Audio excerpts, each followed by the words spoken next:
I now look to Davies MP to continue the case for the opposition.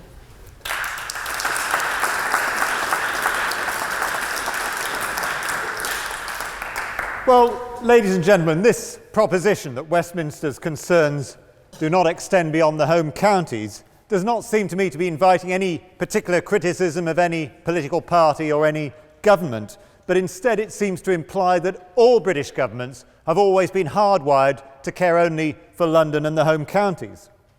And I think that the history of our country tells us a very, very different story. In fact, I think I could have made the title of my little talk this evening Westminster's Concerns Beyond the Home Counties from Plantagenet Armies to the Barnett Formula, because I think that there have been two consistent themes that have run through British history. In domestic policy, we have seen a literally, frankly, overpowering concern for events taking place beyond the home counties. And that concern has often been expressed, as Lord Kerslake said, in a desire to control, in a desire to unite or even to conquer, to bring under one government the entire landmass upon which Westminster sits and some of the islands in the vicinity.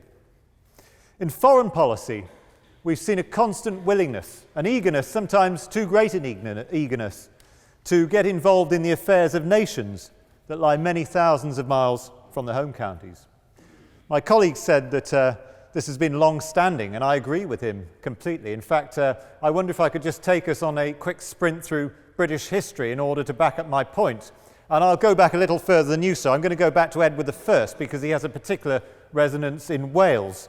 When Edward I discovered that the King of Wales, King Llewellyn, wasn't prepared to pay homage to him as overlord, he took a very direct and very violent concern in the activities, the affairs of Wales. And not for nothing was Llewellyn known as Llewellyn the Last. And of course we saw something similar happen later on in his reign in Scotland. And of course the whole history of the Plantagenets was that they spent their time roaming around trying to conquer the various bits of the United Kingdom and bring them all under one government. The Tudors ended any independence in Wales with the Acts of Union. And after Henry VIII, they spent their time, as we know, trying to impose religious uniformity on Wales and England. The Stuart concern for the way in which religion and government was taking place in Scotland led to the downfall, rather brutal downfall of Charles the first, yes, indeed. His son was able to come back, of course, during the Restoration, but by this time, the powers that be had decided that they wanted to share power a bit. And who was power being shared with? It was the great Whig landowners who were taking the power.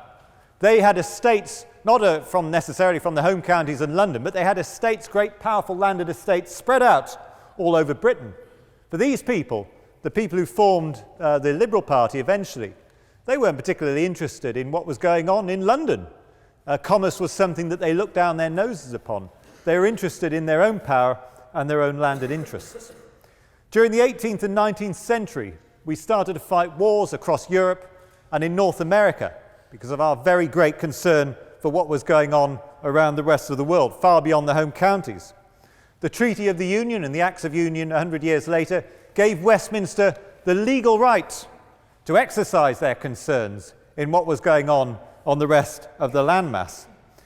And the commitment to union that has always been there, a strain of British politics, was so great that during the 19th century, we saw political earthquakes happening in Westminster over the Corn Laws, which of course was to do with placating the Irish after the famine, and rightly so.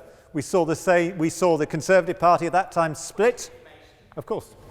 Isn't this motion supposed to be about 2018, or at least the present, as opposed to 200 to 300 years ago?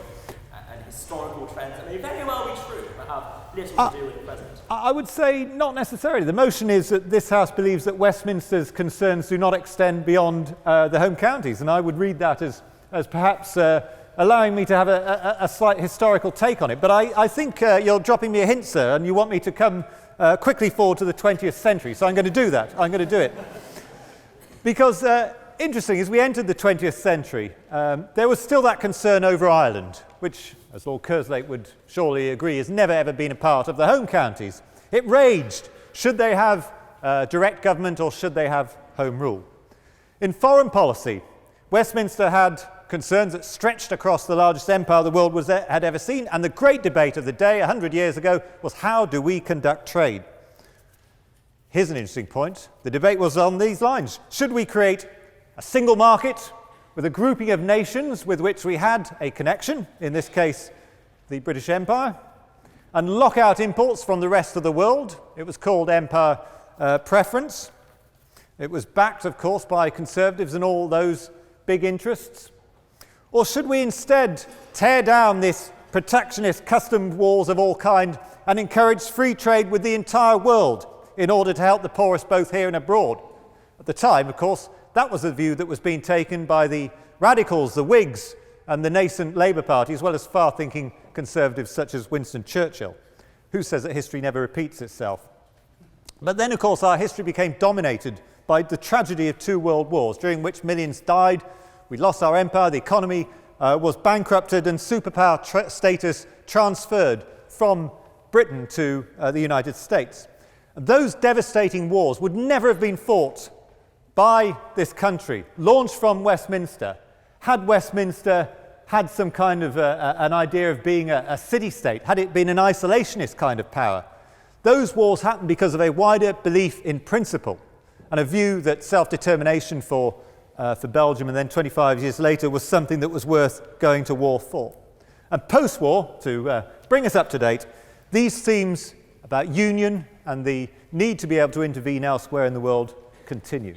The sword of Edward I, Malleus Scotorum, has now been replaced by the Barnett formula, which allows extra funding to flow from the home counties, the wealthier home counties, towards the regions of Wales, Scotland and Northern Ireland. The Marcher Lords of Wales and the Viceroys have been replaced by First Ministers. And by the way, I do believe that this is a great improvement. Our First Minister of Wales, whilst I may differ with him politically, we came in both to the Welsh Assembly some 20 years ago, and I praise him as an honourable man who is a very worthy holder of the job. A huge improvement, sir, on the Marcher Lords, no doubt about it. But why has the First Minister had that job? Why did I manage to get elected at the same time? It wasn't because Westminster had lost interest in what was going on in the Celtic regions. It was because of a view, I think, at the time, that devolved powers were needed to slake the thirst of those who were seeking full independence and a right to prevent Westminster from having any further concern in what they believed to be their nation. In foreign affairs, we see a continued concern in events across the rest of the world, whether it's through NATO, membership of the Council of Europe, or even the military coalitions that have partaken of action in the Middle East. We joined the European Union in the 70s, in part because of a belief that it was the way forward after the empire to allow Britain to continue to have a role on the world stage and an influence on international events.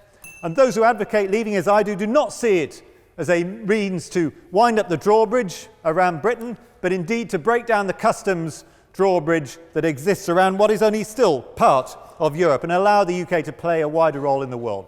So my argument really tonight is very simple, that for better or worse, Westminster has always been concerned with what lies beyond the home counties. You could be a right-wing supporter of the Union, believing that overall that has been a beneficial concern. You could be a left-wing momentum supporter. I'm sure there'll be plenty of those in the university tonight, believing that it was absolutely wrong that Westminster has chosen to get involved so much and concern itself not only with what goes on beyond the home counties but across the rest of the world.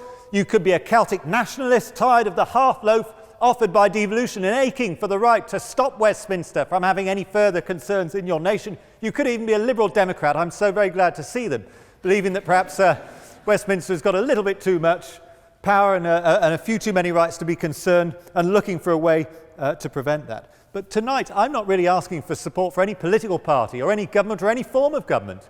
I'm simply saying that it is an obvious historical fact, for better or worse, whether you regard it as interventionist or interference or integration, that Westminster has always concerned itself with what has gone on beyond the home counties. And I ask you simply to recognise that straightforward historical fact tonight. Thank you.